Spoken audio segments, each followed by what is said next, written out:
British hate crime is on the rise. Mark Hamilton, head of the National Police Chiefs Council, has stated it's very clear in the last couple of weeks that more people have been experiencing such incidents than we had before. Hamilton noted the rise in the offences had a direct link to the Brexit vote. He added, some people took that as a licence to behave in a racist or other discriminatory way. We cannot divorce the country's reaction to the referendum and the increase in hate crime reporting. British police say the spike in hate crime in the UK following the European Union referendum was the worst on record and connected directly to the referendum on whether the UK should remain in or leave the European Union. Not surprisingly, the government has condemned the offences and pledged to take further measures to tackle them, but the offences continue. Most of the 3,000 plus reported offences were harassment, common assault and other violence directed against visible minorities and people from Eastern Europe. Hundreds of crimes happened on social media, with members of the public telling people speaking foreign languages or people who are not white to go home and leave the UK. Racist anti-immigrant graffiti was also painted on walls across Britain, including on the Polish Cultural Centre in West London. Why has Brexit increased hate crimes and what kind of people are responsible? Simple questions, but the evidence does suggest that following Brexit, there's been a huge increase in hate crimes against Muslims, Eastern Europeans and other ethnic minorities. We asked the public if they'd seen coverage of these crimes, which ones were the worst, and if they haven't seen reports, why not? I've heard a little bit about it in the media, but I've got no personal experience of it. Yes, I have seen quite a lot of hate crime in the local media, especially in my own area, Newham, and I've also seen in national press. The worst has been a firebomb attack on a Polish family. I think it was somewhere in the northern England.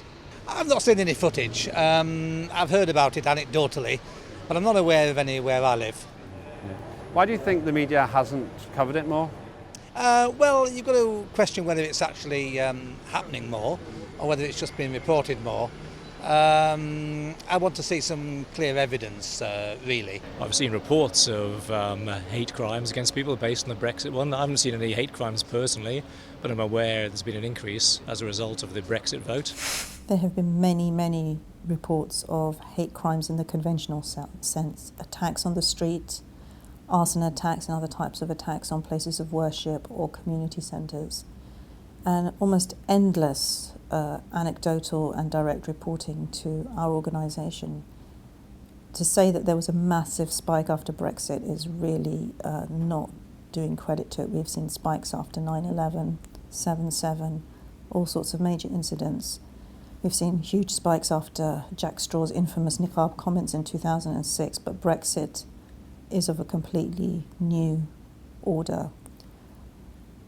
In terms of the worst attacks, we've had a knifing, a very serious knifing. We've had knifings, but a very serious knifing against a Muslim man in one of the northern towns. He may be left paralysed. It was quite a vicious attack in a fish and chip shop. We've had arson attacks on different centres, whether it was the Polish centre or mosques. But actually, whilst those types of incidents, including other acts of extreme violence, are very serious, it's the insidiousness of the widespread nature of this, the fact that there are lots of little microaggressions now appearing everywhere in places where people previously didn't experience them, or in areas where people haven't heard racist remarks against them for maybe decades and decades. East London, Birmingham, places which are supposedly multicultural and have laid to rest many of these issues a long time ago, are now seeing a sudden upsurge. They have experienced things like bus drivers saying, this is my country, so I make the rules, and deciding what people can do on buses with their pushchair. People contacted me to say they challenged somebody who was making xenophobic comments to another mother at a school, and they got smacked in their face. Here in this area of London, I've heard examples of somebody having a baton and smashing the windows, the car windows of people who they perceive to be Muslim. So actually what we've seen is that the attacks haven't just been on people that are from other European countries. It seems that those who hold racist views believe that the Brexit result means that everybody should leave the country. So it's black people being attacked, Asian people, Middle Eastern people, Latin America, as well as European people and Muslim people. And in terms of the worst attack I have seen, this is an attack that happened when I was there with this individual. I have recently been part of a by-election campaign for a candidate who was standing as a Labour candidate, and at a photo shoot that we did on a high street with all the volunteers that had come out to canvass. After we had the photo shoot, people went off in smaller groups to go and canvass, and on a busy high street, two men that were in a pub a couple of doors away started shouting out "you effing P" to a couple of the men that were with us, and then ran up behind one of them, took a glass beer bottle and smashed it in the side of his face and his head. So his head was all swollen up and his face was covered, his ears, his neck covered in scratches, bleeding, had to go to hospital. There was glass all embedded in his face and his head. Police say the spike in UK hate crime after the EU referendum, the worst rise on record, was caused by the nature of the debate. What was it about the debate which caused this? We asked the public. I think there's always a minority of people who will react in a bad way, in an extreme way. It's just one of those things. And what do you think causes them to do that? I think probably their attitude's always been there. It's just they feel now that they've got some legitimacy in raising it. Yes, there's a lot actually about the debate that I think made people more racist. I think just the whole notion to begin with of separating from the EU and that notion of nationalism, it tends to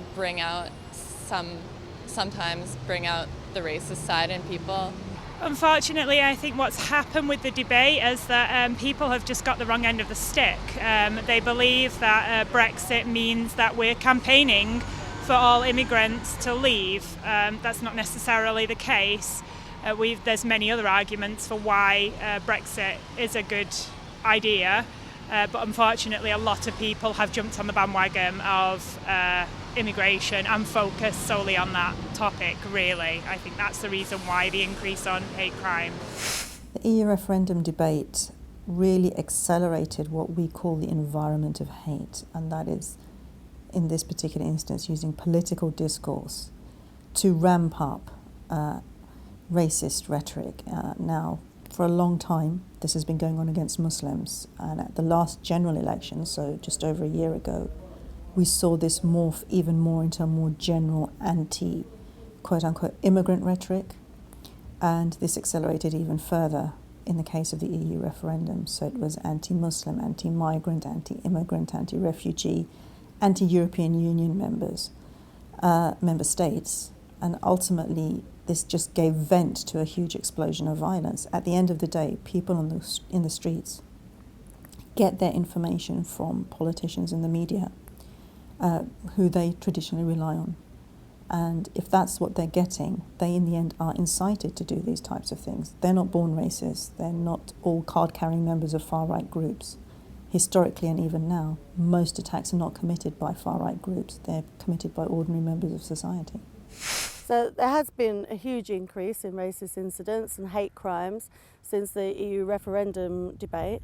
And to blame for that is actually how that debate was conducted. So the Brexit campaign was really hostile. It was scapegoating migrant communities, scaremongering people. blaming migrants as the cause of austerity and cuts, lack of housing, lack of jobs, rather than telling the truth. They're spreading a lot of myths and lies. It was racist and it was xenophobic. So actually, it's not even surprising. It's horrific, and we must always be shocked by racist hate crime.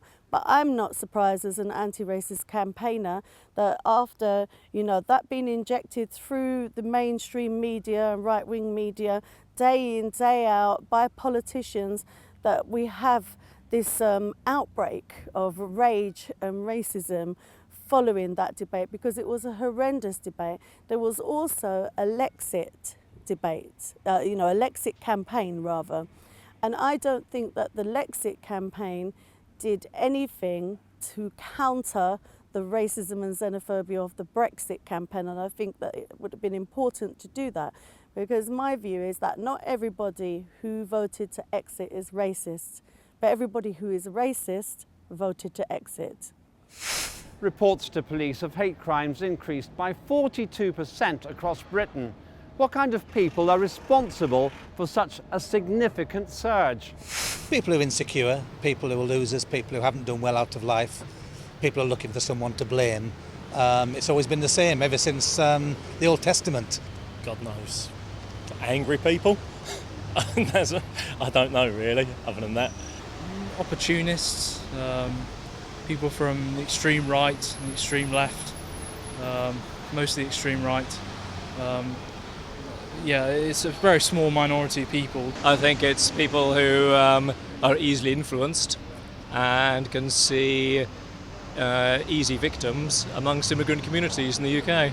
And when they see their political leaders blaming immigrants in this country, it's hardly surprising that people will make the decisions to abuse others rather than look at the root cause of our socioeconomic problems. All the research in the past has indicated that whilst we have all sorts of levels of far-right mobilisation, whether it's in the UK or other countries, actually the vast majority of hate crimes are perpetrated by what we would call quote-unquote ordinary members of the public. These are people who don't have any kind of political affiliations to far-right groups, and in fact, if you challenge them, would say quite vehemently that they don't have a racist bone in their body. Oftentimes after an attack, if they're caught, they quite genuinely are confused as to why they did it in the first place. They just felt very, very suddenly aggrieved and felt like they had to take action. These are often the vast majority of perpetrators. What we've seen after Brexit is that explosion yet again to a new level. And of course, you will have people who are members of far-right groups or people who are loosely affiliated to those ideas actually feeling emboldened to be even more racist, not just in their outlook but in their actions. But actually beyond that, it's actually a much wider group of people. It's people from the dominant communities who feel that they not can say this but actually must say or do things in defence of something, and that something of course is never defined. So the people that are responsible for hate crimes, I believe, are a mixture of people. I think there are people that are fascists, hold far-right group views and hold racist views. The reality is that racism has never gone away. Just because there have been policies and laws, racist views don't go away. What those policies and laws may have done in the past, but because of the toxic environment we're living in increasingly now, people in the past haven't been expressing those racist views in the way they feel emboldened to do now. So there are people that are blatantly fascist and racist. We've seen them, the fascist organisations out on the streets with their banners and so on. But there are also, I think, some white working class people that feel disenfranchised, that feel frustrated about the fact that they cannot get jobs. They may have problems getting housing. They feel that their interests and concerns haven't been taken into account by politicians, and as a result of all of the negative and myths and lies and scapegoating, they believe what they hear by politicians and by the media, that migrants are to blame for these problems rather than looking at the real concerns. Figures released by the National Police Chiefs Council revealed reports of hate crimes to police increased by 42% across Britain in the week before and the week after the vote, compared to the same period last year. In London, police have recorded an average of 3 hate crimes an hour since the referendum. The head of the National Police Chiefs Council says some took Brexit as a licence to be racist. What has this done to the image of the Brexit campaign in the eyes of the public? Oh, I definitely think it tarnishes the image of the Brexit campaign. I think a lot of possibly the more valid reasons for the whole Brexit was possibly swept to the side by all these notions of more of a racist point of view. I think it sullied it. Like, personally, I would have liked to have seen a more sensible conversation around Lexit and Brexit, but we didn't have that. I think it's definitely tarred the Brexit campaign. It's made Nigel Farage and Boris Johnson look very, very stupid to back those campaigns, and definitely made the Remainers seem to be slightly more sensible. But that's not to take away from the people that voted for Brexit. It just shows that there was a very negative and very racist element to the Leave campaign, which I'm sure now is being highlighted. I think it's tarnished the British community's image entirely, and I agree with the police leader. It has given people free rein to go out and abuse, and the sad thing is that people respond like that. I think it's a shame because the vast majority of people who are immigrants in the UK have made a very positive contribution, and sadly now we won't be able to benefit from such free movement of people into this country, and that'll be to the detriment of our economy and culture. In terms of the Brexit campaign giving a licence to people to be racist, I think it emboldened existing racists, and it actually legitimised racist ideas as normal ideas for other people. So they quite, I don't want to say innocently, started saying things or doing things, but certainly are now feeling that this is actually an acceptable way to behave. And that's a very, very dangerous place for us to be in society, because we no longer see the offensiveness of racism, and we're not really aware that it's a structural problem. So we're talking about individual hate crimes. Actually, that level of racism affects the way policies are made. They affect the way the law is made and enforced. It's not just how it's enforced, but how it's made. It affects every aspect of our lives. The EU referendum campaign was just the latest in a series. So for those who could see, they already saw that it was a racist campaign. I don't know retrospectively whether there's going to be that much criticism from those people who didn't see it in the run-up as to how bad that campaign was. And that's what's worrying at the moment, the fact that so many people still don't see what is wrong with what's happened and what is happening now post-Brexit. I think that the image of the Brexit campaign is now very much associated with racism. But the reality is, those the people that led that Brexit campaign, their focus wasn't on other reasons. They may have had other reasons, but they didn't focus the publicity of their campaigns on any other reasons other than scapegoating migrant communities and blaming migrant communities for as the cause of austerity and the social problems that exist in the UK today. I believe that the government needs to take more responsibility for what's happened and more accountability, and they need to take action going forward.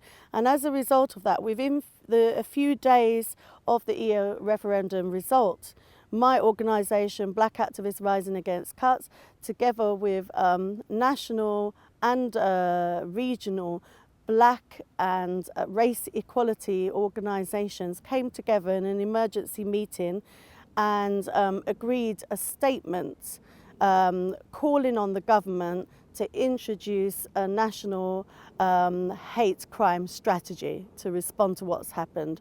And this needs to be done urgently, because it's only a matter of time, I think, before somebody dies in these hate crimes. So far we've heard of horrendous physical attacks, but if somebody dies as a result of this onslaught, those who spread that hatred in the first place must hold their hands up and take responsibility. The government has pledged to take further action to tackle the hate crimes. Do the public have any faith in the government's pledges, and why? I don't know, there's always going to be angry people that do irrational things and commit crimes. No, I don't think they'll be able to stop it. It's very difficult when it's such a small number of people and you don't know where they are or who they are. I guess you can monitor the internet, but that apart, I would imagine practically it's quite difficult. Not really, but then, I mean, it's quite hard to tackle these sort of issues. I think it can certainly take steps and measures to try and reduce it. On a personal level, I've been working on this issue for over 20 years, both with the organisation that I helped to found 19 years ago and from before that. So many of my other colleagues have a lot of expertise in this field, and sadly we don't feel that there's any really serious recognition at the level of the authorities, in particular this government and previous governments, to tackle any form of hate crime, but in particular anti-Muslim hate crime. They may occasionally give a sop here and there in some sort of small piece of legislation change, but ultimately if we are not going to tackle the political discourse, the media demonisation, the laws that are creating this kind of hatred, this perception, not just to people on the street who might commit attacks, but to, teaching staff, doctors, nurses, to everyday people, we're not really going to get anywhere. And we don't see that from government. We don't see a serious acknowledgement of where the problem is coming from.